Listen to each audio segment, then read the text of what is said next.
All right. Hello, this is Abel Pacheco. I am excited to have you today because we have an amazing guest, Brian Eastman. Man, he is going to teach us how to unlock our retirement plans. Brian, would love to introduce you, but first, let me just say hello and thanks for coming, brother. Yeah, thanks for having me, Abel. This will be a lot of fun today, I'm sure. Yeah, we sincerely appreciate your time, and I think we're going to have a good conversation because, if you're listening to the show, you may have heard about some of the alternative investments, some of the ways to invest outside of typical retirement plan. And if you've never heard about how to take control of your retirement and unlock your 401k and redirect it, Brian's going to explain a lot more about it. He's been in this for about 14 years and allows for entities and people and individuals just like you that are trying to figure out how to direct your investments and leverage the ability to invest where you want to in the asset classes that you want to in the particular type of investments without being locked and caged in the way some of our retirement plans do. He's going to show us all of that stuff. So he is one of those experts and pros that's been doing this for a number of years, 14 years plus, and he's with IRA 123. So anyways, let me turn it over to him for a second. Brian, in your own words, if you can, please just introduce yourself. Tell us who you are, what you do, and let's start a great conversation, man. Tell us a little bit about it. Certainly. Again, my name is Brian Eastman. I'm one of the principals with Safeguard Advisors. We're a boutique retirement firm. We put together what are called self-directed retirement plans with a focus on checkbook control. So the whole idea is we're going to basically make you your own private fund manager with respect to your retirement plan. And, we have a couple different, plan formats. It's a combination of legal and consulting services we put together. But the idea is to enable you to take that tax sheltered money and invest much more diversely. Instead of just being limited to stocks and funds, you can invest in real estate, whether it's, direct ownership of a rental or a multifamily or some kind of other industrial commercial property, mortgage notes. We have people investing in venture capital and cryptocurrency and just a whole lot of things that have been allowed by the IRS rules since the early days back in the 1970s when IRAs were first created, but that just aren't served through the Wall Street firms. So it's a super niche little thing and something we've been having a lot of fun with for a lot of years now. Yeah. That's awesome. So before we dig, really into the checkbook control and some of the investments and really how to build wealth like the 1%. I'd love to learn, just a second or two about you as well. Did you grow up in the investing world? Were you always kind of this, position to say, hey, you know what, I'm going to take control of finances? Did you stumble upon it? Tell us about how you got to where you're at today. That'd be great.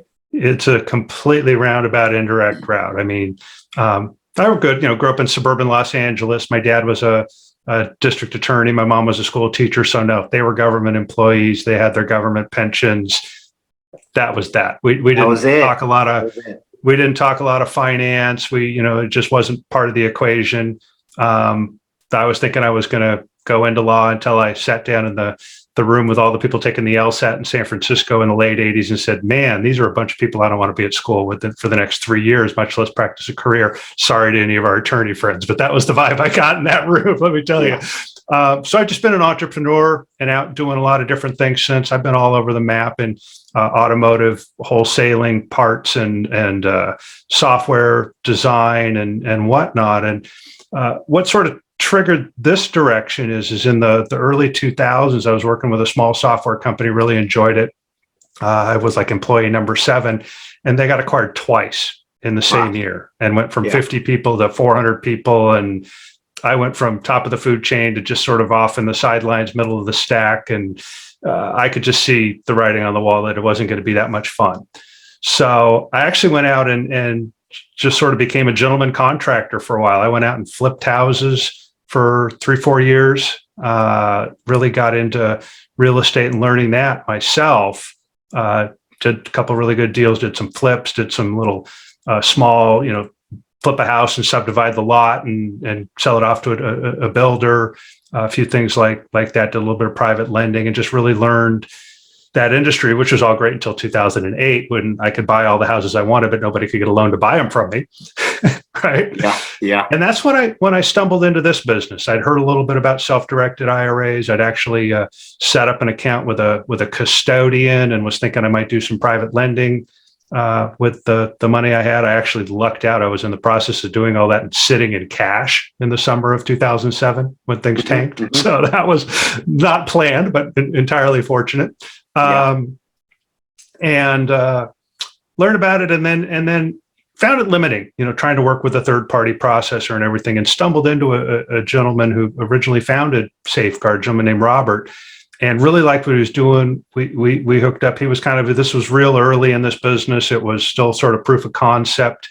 And I just had the operations and the sort of client training mindset that would take his sort of visionary idea of this sort of web-based information focused business and take it to the next level. Yeah. What year was that? What year? That was in 08. Okay. That was in 08. Yeah. I was buying my first house at the time. So you have already gone through that part. You were in a cash position. You saw some of the obstacles and challenges, right, that other people went through. And you're like, oh man, this is a great opportunity.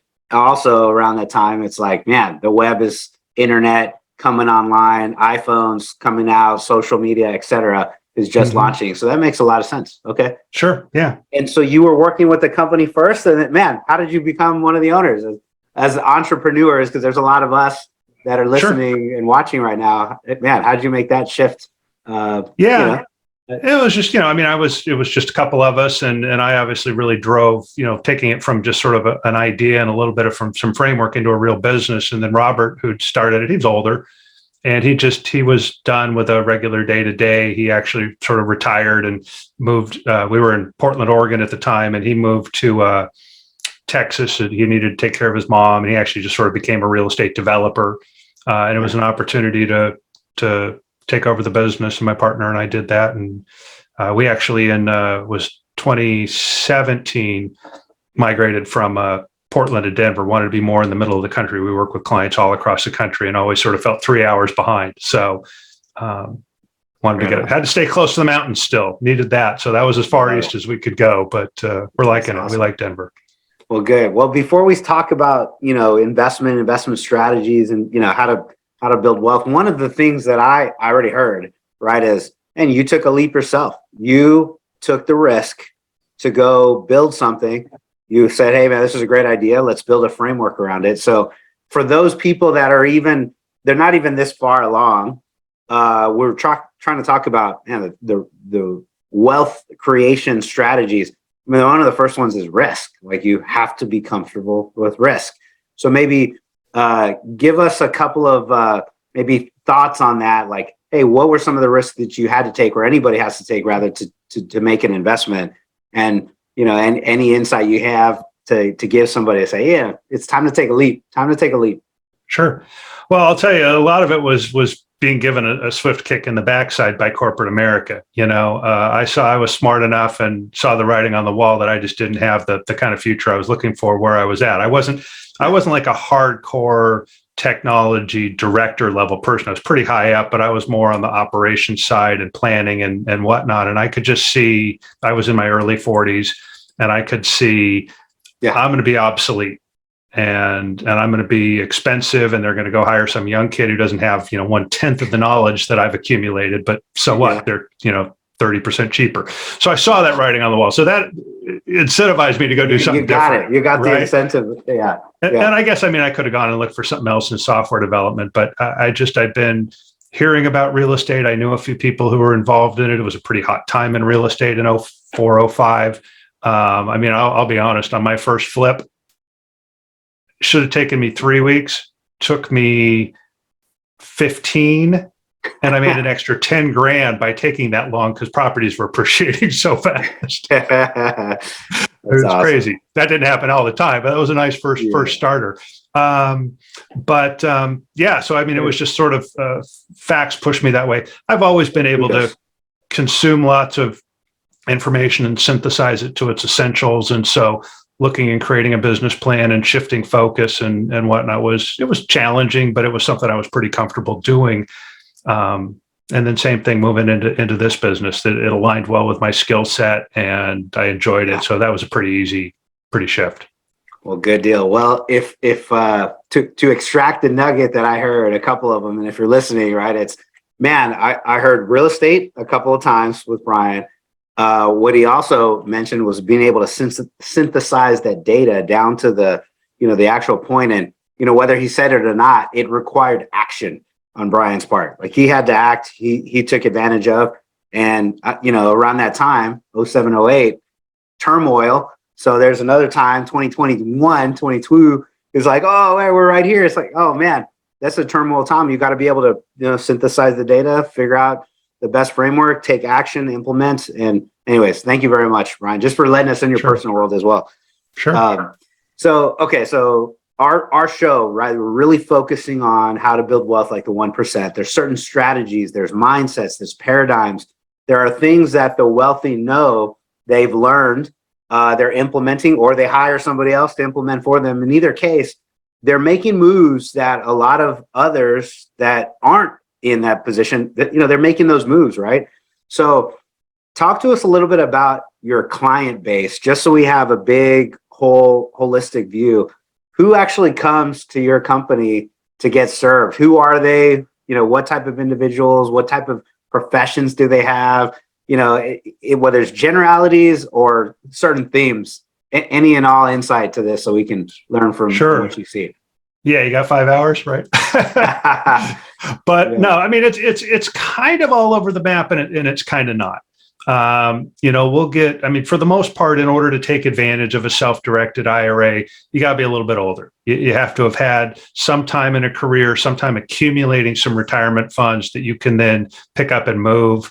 You can't move your current employer's 401k while you're still employed. So it's usually somebody who's on their second or third job, at least. Maybe they've accumulated 50, 100. Of course, we have clients with, $1 million, 3 million. That's rare in a retirement plan.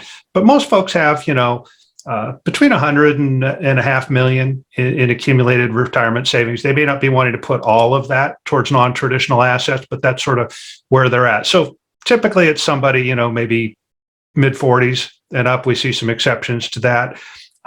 It's somebody who's kind of figured out already that the standard retirement game isn't really rigged in your favor. It's a nice tax structure. It really benefits people in the middle and upper classes, the tax advantages that come with retirement plans. But the investment options have really served Wall Street more than they've served the investing community. So people have sort of figured that out and says, hey, there's got to be a way I can optimize this. Well, first on the list is our real estate people. They know real estate. They know the wealth building power it has. Second on the list is our engineers. They sort of figured that out and say, hey, how do I optimize something, right? I'm seeing these lackluster returns. I know I can do better. We, of course, see a lot of medical professionals. These are people who've accumulated some wealth and whatnot. But it's all across the age scale, the income scale, the sort of the aptitude scale. We have people who are completely hands-on and active in something like real estate and know it really well. And they say, hey, here's something I know I can go do much better with my retirement plan, putting it to work in this niche that I'm familiar with. That's great. We get people who are just like, you know what, I've been a corporate person. I'm in banking or software development or whatever. I know I can do better. I don't know real estate. I don't want to be a landlord. I want to go to somebody like, Abel and say, I want to be a passive investor. And, you guys go do the real estate, and I just want to throw some retirement dollars at that. And we'll see a mix of all those things. Yeah. Okay. God, that makes perfect sense. I love it. Thank you very much for sharing the insight, because, for our listeners, if you're any one of those categories, it's like, hey, and you're not taking advantage of some of these investment strategies and vehicle and the ability to diversify outside of the 401k, you should be like hitting pause, rewinding, and saying, okay, what the heck are they talking about? Because this is what a lot of us are doing today to try to build wealth and create a higher return for ourselves with better tax strategies, avoiding capital gains taxes in a retirement plan, qualified retirement plan, but not having to pay, the taxes and have the flexibility to go where I want to. So that's one. another thing I heard in here is I'm hoping you have some data points for us, because when you said the 401k, the traditional and its, in its plan, it's a lot of people, if you don't take advantage of education that's out there and inform yourself of how to make some trades. I was one of these individuals. I didn't know it. I didn't want to learn about trading or stock trading or anything. This was when I was in my 20s. I was in IT as well, Brian. So I worked at a large IT hosting company. I was a tech guy. I was a sales guy, and we made a lot of money in tech. And I was like, oh yeah, 401k. I'm supposed to do it. Company has a little bit of matching program. It wasn't dollar for dollar, but it was like something. Just put my money in there. I chose a plan. I set it and forget it. I didn't make any moves. And then I look back multiple years later. I went through 2008, took a downturn, a little bit more, and I was like, what the heck happened? When I look back at my returns, I was like, this was not the aggressive return mix that I was looking for. The returns were pretty weak. So when I found real estate, I go, okay, this is how to maneuver. But I get excited as I talk about this, because I think you're going to help educate or illuminate some of the advantages of this. The data points around that, like, what are some of the myths that people think about 401k? I'm supposed to be making X return, and I'm paying these multiple fees. This is hitting me. What do people expect, and then what are people actually getting in their company corporate work plans? Sure. Well, that's a little different because we don't deal with those plans. So I don't have, which is why they come to data you, though, points, right? but I could talk a little bit. Which is why they come to you, though, right, Brian? Exactly. And then they look at their wanting to do something different. The one thing I'll say is what you did in many ways is exactly the right thing, because the key thing about retirement plans is the tax benefits of that money, the compounding over multiple years, the tax savings, reinvesting that savings instead of paying it in taxes, mushrooming that money. And whether you do that in the stock market or in some other asset class, it's a founding principle. And when you throw money in your 401k, you're reducing it from your taxes in that year. If you get a match, that's like a free 100% return on investment right there. And if the overall returns in a corporate retirement plan are so, and I mean, you go read Wall Street numbers, they'll say they over the longer term average in the 6, 7, 8% range, right? You'll have a plus 20 year, you'll have a minus 3 year, right? So it doesn't trend at that 8% because you get your dips and then you got to rebuild. But nonetheless, over a long period of time, I mean, there's plenty of 401k millionaires who are people who made $70,000 a year and just diligently put money in and saved and got it. So I'm not going to say you shouldn't do that, because then the next thing is, how many people stay in their job for 30 years like my dad did? Almost nobody, right? So you go work for your first, 8, 10 years in a couple of tech jobs, and you get a 401k, and you switch from working at, I don't know, GoDaddy over to Rackspace or whatever the case may be. Yeah. And you got that 401k. Well, great. You accumulated some savings. That's a win. The thing is, what do you do at that next juncture? And that's the key difference. Rather than say, hey, I worked at company A and I accumulated $75,000 in my retirement plan. I'm going to switch and go get a little upgrade in my job over at company B. That's now available to you, that retirement plan. And you could roll it to company B. You could roll it out into an IRA, someplace like E-Trade Fidelity, and do your own stock trading. Or you could choose to take some or part of that and put it in a self-directed retirement plan. And that's that juncture, but you got to have some gas in the tank first. So that saving in your early career is huge, because the more you do, the earlier you do it, the better you are. Yeah. Oh, it's a great point. So anybody that's in their younger years, you just started working, you're in your teens, 20s, whatever. A lot of the investments that we work with, Five Talents Capital, we're in San Antonio, Texas. We're buying 100, 150 unit properties on a minimum. These are 10, 20, now we've got, $40+ million deals that we're looking at. These usually have a minimum investment of about $50,000 to $100,000 as a syndication, right? So investors that come with us, they put in that money. Well, if you're in your younger years and you don't have 50 or 100K, that means you've got to invest your money. You've got to take a portion off the table out of your active capital from your W-2 job. You've got to take it and invest it somewhere. And you got to put it to work, right? So a lot of times if a company has a match, like Brian's saying, hey, you're taking advantage of it. Okay, we did the right thing, right? Once you leave that company and you're going, I went from Rackspace, it's funny that you mentioned, to another company. And when I left, I was like, oh, great, I can redirect this 401k that I had been saving. That's what we put in, something like this self-directed IRA. And it wasn't with Wells Fargo because they're not going to let you put it in Rackspace. I mean, put it in real estate. You need to go to somebody like with Brian Eastman, and his company there at Safeguard, because they allow you to invest in multiple vehicles. So it was that first part. And then I think I heard Brian say, roughly stock market 6 to 7%, maybe higher. I think the S&P freaking index, S&P 500 is usually considered a benchmark, right? And I think the average return that I've seen, the number fluctuates like 10% over the years. You have ups and downs. So the difference at it is, man, a 10%, and you're trying to figure out where I can put a dollar in to get a 16% return, a 12% return, a 14%. And not every investment's going to, crush it. You'll have some low ones and high ones, but man, if you can average out better than the stock market average, you're doing better than most others that aren't willing to take that extra risk. Did I summarize that okay, Brian? What do you think? You did, and I would actually that last piece you said, real critical thing to think about there. Most commercial real estate investments don't hit home runs. They don't get that 30% return like if you were an initial investor in some cool startup, which you can see in the stock market. But they also don't tend to crater out when the news cycle happens bad, or when some dictator in Russia decides to start a war and constrict the economy of the entire world, right? Yeah, right. Yeah. So what I often will say to people is, you don't hit a lot of home runs. You hit a lot of singles and a lot of doubles. But if you hit singles and doubles most of the time you're coming up to bat, you put a lot of runs across the plate.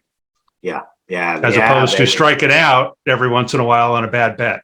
Yeah, there you go. I love it. Well, thank you so much. I think this is good. It's good jumping point, right? So you have a lot of clients across the board, a lot of amazing, strategists, investors. And I know the part of the checkbook control is you turn that over to your investors. You're not there analyzing deals. You're not an investment advisory. You just unlock the ability for investors to choose their own route. So I'll caveat that part. That's, we don't come to Brian for investment advice. We come to him for the ability to say, hey, I've got my 401k. I want to convert it. I left the job. I want to go do something else where I put it.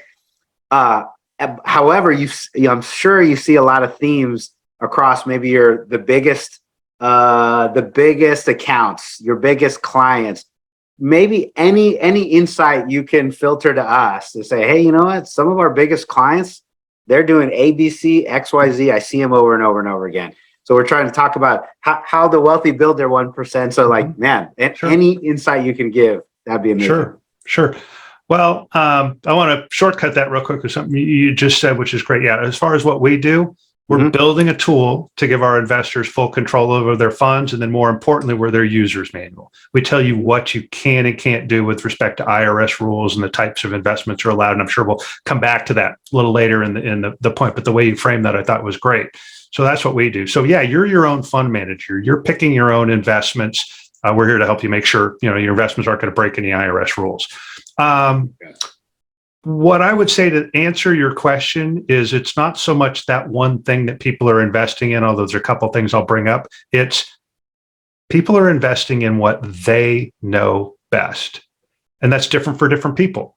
I've got guys who are in banking and finance, and they're connected with people who do venture capital, and they're investing in startups. I've got people who do what you do. They put together real estate deals, and they're hugely networked into a whole real estate community, and they know other developers. They want to invest in their syndications. They know people who are, putting together deals and need mezzanine financing and whatnot. I got people who are real estate agents, and they just know single family residential rental income properties and landlording and stuff like that. So that's what they're doing. So that really is the key, is investing in something that you know and are comfortable with. Now, for a lot of people, maybe some biomedical engineering thing, right? And you're not an engineer, although you might see some of what's going on in some new, biotech and invest in some startups. But you've got that analytical ability to go to something like a commercial real estate, either a syndication or a fund, and compare a couple and say, hey, this looks like the one where I can go passively invest some money with somebody else. And I'd say that's where the real players are. They're not, unless they're super well connected in a specific space, that just happens to be their niche. They're giving their money to a professional who has some, accredited fund vehicle or a syndication, and they're getting their money spread around. Again, you said it's $50,000, $100,000 a pop to go into a syndication. Well, would I rather put $300,000 in one single family rental or put that into 6 different commercial real estate deals? Would I rather own 100% of one door, or would I rather own 1% of 300 doors?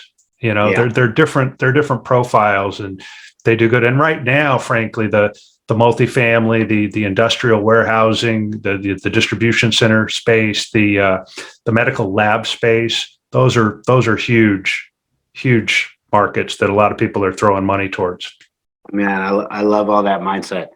I'm trying to take notes as quickly as I can, because you mentioned a few things. The main one that the first and main one that I love to hear is that people are investing in what they know. They're specialized in a certain area, or they've got a lot of education in a certain area, or they're connected, or maybe even I think another part was like where you're saying, hey, they are connected to people that have a high level of expertise. They're leveraging other people's education and knowledge and content, what they know, and they trust them well to go do that. And I mean, that's the way that we've been able to create a massive amount of wealth very quickly in relation to I think some of the investors around me, because what we do is we try to highly specialize or focus on our education on one lane and just knock it out.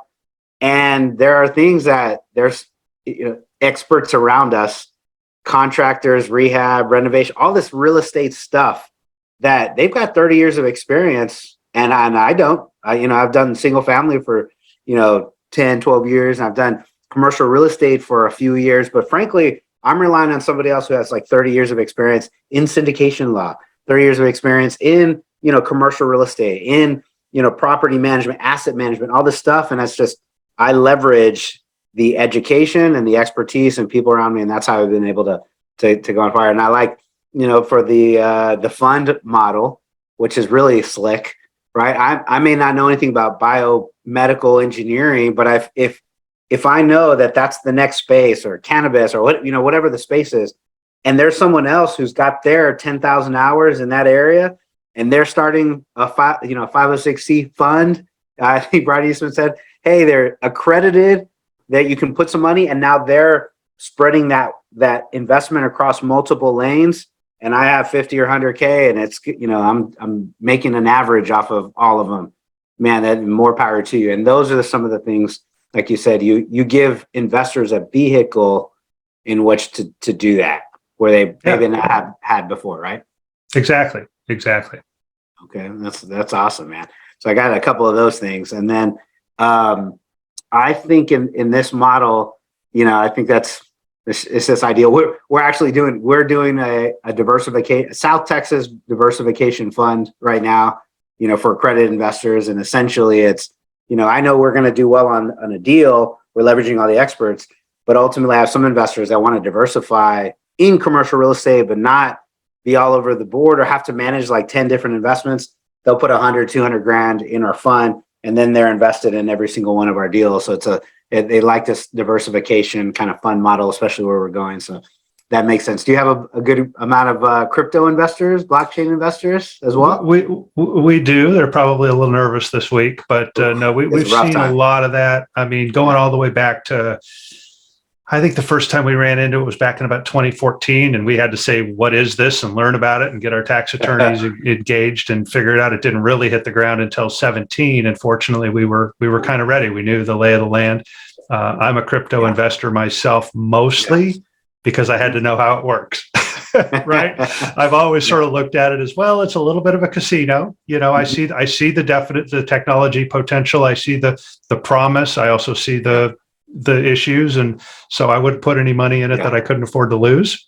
But I've been through it. I've set up accounts. I've worked with the mechanics. I've dealt with storage, and I talked to a ton of investors who, again, some people have connections. I've got a couple of guys who've done some really interesting things in some distributed finance, autonomous organizations, buying up land that's got, mineral rights on it, and then building a server farm on top of it to create a stable coin that's based on the mineral rights, the actual asset value of the land. And, these are accredited fund, $300 million venture type stuff, and you put your $100,000 towards it or whatever. But there's some interesting stuff you learn about in that space for sure.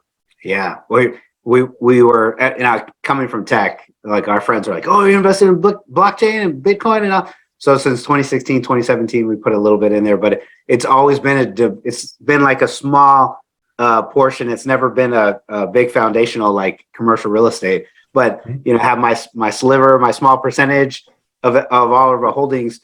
On that note, you have gold investors too, right? People that invest in. I can use yours to buy physical gold or only shares. How does the gold part work with you guys? Yeah, so that changed. Yeah, that changed up a little bit and whatnot. There was a court ruling that was really poorly done. It came out last November, and the idea of having your own physical possession of metals was something that wasn't real clear in the law. Yeah. And a couple set up a checkbook IRA elsewhere, went out and did it really sloppy. They mixed personal metals and IRA metals, and they didn't keep good records. And there were plenty of ways that the tax court could have penalized them in a rational way, and they chose an irrational way. And they didn't like that idea of what they call unfettered control of the asset. Yeah. And so as such, we're pretty strongly recommending if you want to hold metals, that's not really something to do in a checkbook program because there's no structure where the custodian, the IRA custodian, has the metals. There are some IRA custodians that'll physically hold the metals for you in depository storage, and you can do that. We have two plans. We have an IRA-based solution where there's a third-party custodian involved. You'll have to use the custodian for metals there. Our other plan... Same as like real estate. As long as I'm not living in the real estate or my family's not in the real estate, I can invest in real estate. So as long as I'm not holding the coin in my house, for example, but you set up a way to do it if you really want. There's a way to do that. Custodian, whatnot. But with our 401ks, there is no custodian, and there's still the possibility to hold physical metals there. Although we do recommend that you use registered depository storage of some kind. But you can directly manage it without an intermediary. So cool. Well, it's awesome. A good hedge. It's a good hedge. We have some people put a little towards that. It's a good way to go. Well, that's very good. Well, I appreciate it. I mean, the insight's been awesome as well so far. I know we're getting towards the end of our time. Is there any points that we really haven't talked about, either what you do, services, things that we should have talked about? Let me know. Yeah, I mean, what we've talked about is great. Let me just, for the benefit of your audience, just give the super high level, sort of elevator pitch of what we do so people would know what to look for. But again, as I mentioned at the beginning, it's staying a tax sheltered IRA or 401k based retirement plan. We're not changing that. The tax features, the timelines, the beneficiaries, the reporting, all that's the same, different plan architecture. So it can be invested differently. And we focus on what's called checkbook control. So in our IRA-based solution, which pretty much anybody can take advantage of, we start with a specialty institution that acts as the IRA custodian, this company called Solera Bank, call them E-Trade with different paperwork, right? Okay. We use that IRA to invest in a specially formed limited liability company, an LLC, or maybe a trust, depending on the situation, but we'll just say LLC because that's common, that's owned by the IRA, but where our client, the IRA account holder, can be the manager and have signing authority and conduct the affairs. So I like to describe that as it's kind of like having your IRA invest in a single fund, but you get to be the fund manager. And the fund, quote unquote, can invest in anything that the IRS rules allow for. You're not limited to what's sold on a particular platform, right? So that's what we call a checkbook IRA. For people who are self-employed and don't have any full-time employees in any business that they own or control, there's another option. It's called a solo 401k, and it's an IRA on steroids. Much higher contribution limits. You can have tax-deferred and Roth money.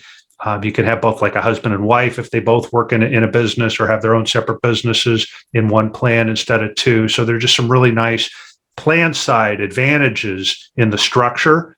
And in that case, there's not even a custodian. The 401k is a form of trust, and you're the trustee. You run the plan. And you just, instead of going and asking a third-party administrator to run your plan and limit what you can invest in, like a big company would absolutely do if you're managing other people's money, you just go open a bank account or a brokerage account in the name of your 401k trust. Super cool. So those are what we do. And we basically put that together. It's a 2 to 4 week process to get it set up and get the money moved. And then most importantly, we're the user's manual. So we understand IRS rules. That's a conversation for another day. But the key thing is keeping things at arm's length and exclusively for the benefit of the plan. So it's not, hey, I want to go invest in X. Here's some money I can get some hands on. It's my IRA, instead of being limited to investing in the stock market, is going to pick real estate syndications or private loans or cryptocurrencies or whatever. So again, you can be the fund manager and put the money to work, but you can't benefit today paying yourself a management fee or buying a vacation house that you want to live in or anything like that. So we help people navigate that. Yeah. So that's the service. I love it. Thank you. I like the when you said you're a manual for it's you as a listener, right? If you're trying to figure out how to build wealth, you need to educate yourself on the asset class or the investment or the what vehicle you feel the most excited about learning, want to jump in, you're most passionate about. That's what you should spend your time learning, as opposed to when can I invest my this around the IRS. Let's let a company like Safeguard, they'll help you do that once you've picked the vehicle. And that's the way to leverage other people's knowledge, because somebody like Brian spent years and years and years keeping up with the IRS code, IRS schedule, how to make sure it's, the right way to invest within IRS guidelines and keep within your retirement plan. And you can let an expert like them do that for you. You pick the asset class, you be the fund manager, and then hire somebody that's got 14 years of experience and they're on your team. And that's exactly it. I mean, I would say 98% of the people who contact us, they already know kind of what they want to be investing in. Yeah. They're not coming to us and say, I'm sick and tired of my company 401k plan. What should I be investing in? Because we can't answer that question. We could say, these are the types of things you could, but you got to go figure out, are you interested in rental properties or private funds or whatever? Yeah. All right. Well, that sounds great, man. Thank you very much for your time today. We really appreciate it. For those that want to reach out to you, or actually, who do you want to contact you? Who's the right person that should be contacting you? And where do they go? Where do they click? Who do they call? Where am I headed? Sure. So, I mean, bottom line is you just want to be interested in taking more agency over managing your retirement funds, have an idea of some of the things you might be interested in investing in at a high level, whatnot. We're happy to talk to anybody. If it's a 3-minute call, hey, we can't help you, great. We'll be polite. It is what it is. The people who are, using our plans and able to really leverage these tools, like I said, typically you're going to have a minimum of about $50,000 or more of available retirement funds. And by available, an IRA, you can always transfer some or part of. An old 401k, you can always transfer some or part of, or similar, TSPs and 457s and other employer plans. A current employer plan is typically going to be locked up. Probably not something that can be moved. Unfortunately, get a lot of those calls. Hey, I work for ABC company. I hate our 401k. I want to set up a self-directed. I'm like, well, you got to quit your job. And they're like, well, I like my job. I just don't like the 401k. So you're stuck there for then. But that's really the who. In terms of how, it'll be in the show notes too. And I got to double check, but it's our website is ira123.com. And if you go to ira123.com, 5TCRE, so ira123 / 5TCRE, that's a special landing page for Abel and his group over at 5 Talents.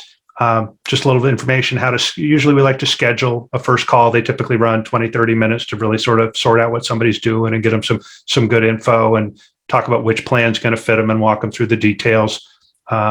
So just schedule that. There's a white paper on investing in real estate syndications you can download off there. That's real helpful.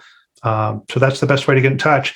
And then, big picture varies a little bit, but plans cost, $1,000 to $1,400 to set up initially, and $150 a year on average, $200 a year to maintain. It's pretty inexpensive.